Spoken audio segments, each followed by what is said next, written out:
Do a little less talking.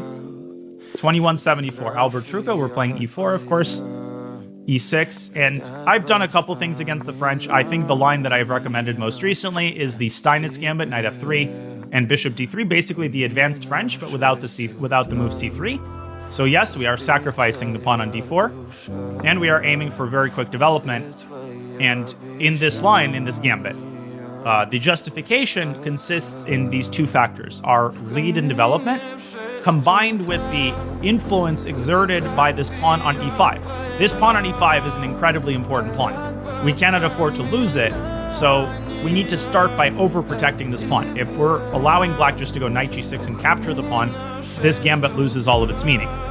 Of course, black can trade the pawn with the move f6, which is a very typical move in the French. But f6, of course, comes with a very heavy price tag, and even when the pawn is traded, oftentimes we can maintain our control over the e5 square with our minor pieces and with moves like bishop f4. So anyways, here we should start with rook e1, and now we bring this knight out to the b3 square. This is also very typical: knight b to d2, and knight to b3, preparing at the right moment to recapture the pawn on d4. So in many cases, it's not really a gambit because we win the pawn back pretty quickly thereafter.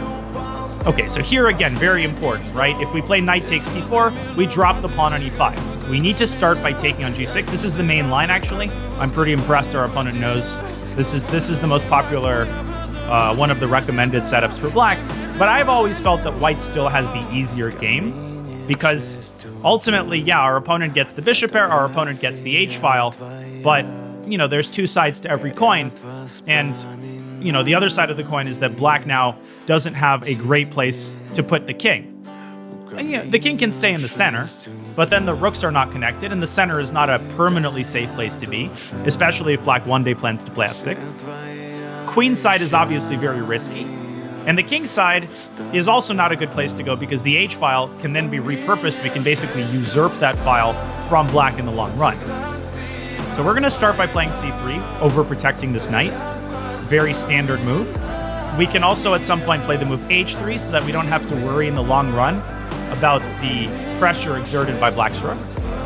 And the position now takes on kind of a slower character because the center remains closed. Nothing happens super fast here. So we have the time now to make a couple of nice little improving moves like h3. At the same time, of course, there's like very high tactical potential in this position because the moment something opens up, things can get very tactical here. But obviously, like, I think white is better because of our monster knight on d4. Now, what's the priority in this position? Well, we really do want to bring this bishop out at some point. But giving up the pawn on b2, although not the stupidest idea in the world, is just not necessary, especially because we have many ways that we can just, first of all, protect this pawn. One thing that I really like here is this move b4. Now, typically, it's not a recommended move in most French positions because black has a knight. And if black had a knight here, weakening the square on c4 might be a somewhat unwise idea positionally. But because black does not have the piece with which to exploit the c4 square, it's perfectly fine, actually very productive, to play the move b4 because on top of protecting this pawn, we're grabbing very important space and further discouraging black from castling to the queen side, which is now essentially going to be a war zone due to like a4 and b5. Okay, so first question to answer, is black actually threatening to take on e5? I know you're probably thinking no for sure, but the answer actually is yes. Like, black is threatening to take on e5 because there is no obvious discovery against the queen. We have two choices. We can either move the bishop again, or, for example, play pawn to f4, which is unnecessarily weakening and would like hem in our bishop. We can also play a very advanced move here, queen to d2. Now, question on your mind should be, how does this help in the event of queen takes e5? And hopefully I'll be able to demonstrate that. The idea here is not to win the game immediately. You should not be looking for an immediate reputation. The idea is by and large positional. Remember that the pawn on e5 can be sacrificed under the condition that you are able then with your pieces to control the square that the pawn formerly occupied. And as many of you are indicating, the idea is to play bishop f4, re-exerting our control over the e5 square, and in the near future, maybe even preparing a sack on e6. Black's center there is far from as stable as it looks. On top of that, we have a positional bonus, which is we can play bishop g5 and isolate black with this nightmare French bishop. But this is a classic idea, obviously, building the battery and then trading the bishops. You're probably used to like this happening when your opponent fianchettos the bishop, but it's the same concept. And now, of course, a4 should be pretty much automatic, exploiting, again, this weakness on b5. Now we're going to open up the queen side and just barrel through. Like, this is, strategically speaking, almost losing for our opponent. It's like a classic case of good knight versus bad bishop, but actually exploiting these types of positions and, you know, turning them into a victory is not easy for anybody. They're not easy for me either, and they require a lot of patience. So let's start with rook a5, just making sure that this pawn does not result as a moving target. Now, we're likely going to try to play mostly on the queen side, but we also need to remember that, like, at some point we can send these pawns up the board, some point in the future. But we also need to keep in mind that c3 is a target for our opponent. Let's continue our queenside campaign, for starters. That was just a blunder, by the way.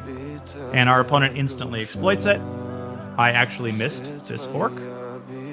Now, blunder is like a pretty exaggerated term. The question is now, which pawn should we give up? And I think the answer should be pretty clear. Actually, we can actually give up both pawns with knight b3. Let's try knight b3, trying to get the knight around to c5. One good thing here is we're giving black a choice, which is going to cause our opponent to spend some time. Always give your opponent a choice when possible, because people don't like choices. We like choices a lot less than we think we do. Now the knight is hanging, so we need to get it around to c5. And the point of this whole procedure, it is not to play knight takes a6. You should pause the video here and make sure you understand why is knight takes a6 actually a really bad idea. It is counterproductive to all of our goals. In short, the reason is that the knight is like the strongest piece on the board, and giving it up for a single pawn is just not going to be a very good idea. So we're going to play very slowly, just trying to improve our position, and basically we're making the claim that our opponent doesn't have any easy way to activate his pieces. That is not a correct claim because of a move that I just realized is much stronger than I thought. But in general, like, a better positional player would be able to utilize this concept. Yeah, rook to b8 here is super annoying because this pawn on b4 just isn't well defended. Yeah, rook to c4, I thought we might be able to play knight to d3 and replace the knight on c5, maybe with a rook at some point. Yeah, once again, I think this game started very well and then I made that blunder. Started very well and then I made that blunder. Let's go king f2. But I think I'm going to win in the bullet phase of the game. Now we're going to play rook to a2 in order to allow for the king to move into the center. Otherwise, black would have had to check on c2. I'm going to try to win without flagging, but I have to say our opponent is playing incredibly well. Like, I'm legitimately kind of getting outplayed in this game. Well, not really outplayed. I think I was outplaying our opponent, but definitely not a convincing victory if I end up winning this game. So, not easy these days. Not easy at all. Not easy to win a game of chess. No matter who you are, let's try to get our knight around to d6. Of course, I'm playing worse because I'm talking a lot, but nevertheless, kudos to our opponent. King e3, maybe? Let's see, king e3. Let's get the... No, we got to defend the pawn, f4. Our opponent's going to go f6, I assume. Yeah, our opponent is super well. Knight to b7, let's evacuate. I blundered d2, shoot. Okay, our opponent had a forced win there. I still think I would win this game on time, just like our opponent's spending too long per move. He's spending too long per move, and the blunder's coming. Okay, yeah, there's the panic move. There's the panic move, unnecessary exchange sacrifice. And just pretty easy win here. Rook a1, rook c1, push the pawn. Our opponent gives up another piece, and now everything falls. Boom. Do some pre-move magic. And we win. Yeah, sorry, that was sort of a cheat code. Устал я жить, все обиды тая.